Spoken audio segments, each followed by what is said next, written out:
Hi all, എല്ലാവർക്കും നമസ്കാരം. It's me Anitha with you. Welcome back to my channel.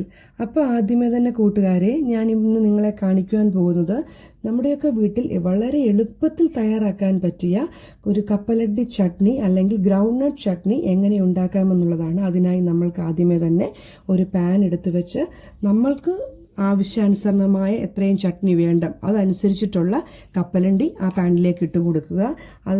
അതൊന്ന് ചെറുതായിട്ട് ചൂടായി കഴിയുമ്പോൾ അതിലേക്ക് സ്വല്പം എണ്ണ ഒഴിച്ചു കൊടുത്ത് ഒന്ന് നല്ലവണ്ണം അതിനെ ഒന്ന് സോട്ട് ചെയ്തെടുക്കുക.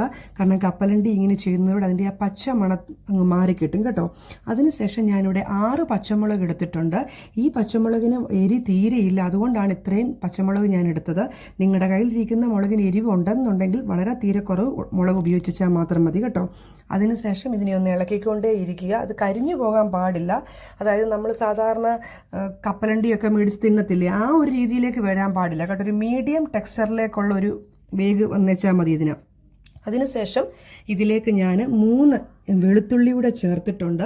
ഒത്തിരി വെളുത്തുള്ളി ചേർക്കണ്ട, കുറച്ച് 3ഓ 2ഓ വെളുത്തുള്ളിയൊക്കെ ചേർത്തേച്ചാൽ മതി. അല്ലെങ്കിൽ വെളുത്തുള്ളിയുടെ ആ ടേസ്റ്റ് ആയിരിക്കും ഇതിന് മുമ്പിലോട്ട് നിൽക്കുന്നത് ചട്നി ഉണ്ടാക്കി കഴിയുമ്പോൾ. അപ്പോൾ ഇത് റെഡി ആയി കഴിഞ്ഞു. അപ്പോൾ ഇനി നമുക്കിതിനെ ഒരു മിക്സിയിലിട്ട് അടിച്ചെടുക്കാം. 3ഓ 4ഓ കൊച്ചുള്ളി എടുക്കുക, അല്ലെങ്കിൽ ചെറിയ ഉള്ളി എന്ന് പറയും.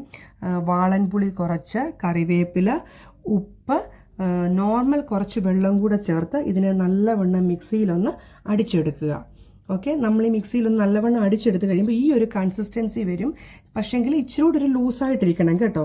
അപ്പോൾ ഇനി നമുക്ക് ഇതിനെ കടു താളിക്കാനായിട്ട് പോകാം.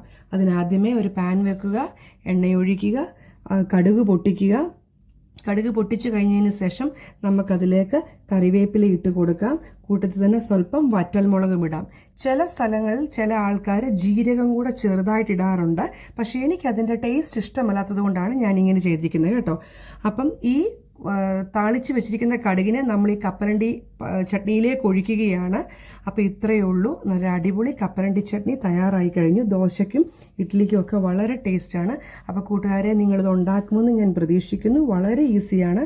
അപ്പം വീണ്ടും നമുക്കൊരടുത്ത വീഡിയോയിലൂടെ വീണ്ടും കാണാം. Tata, bye bye, see U.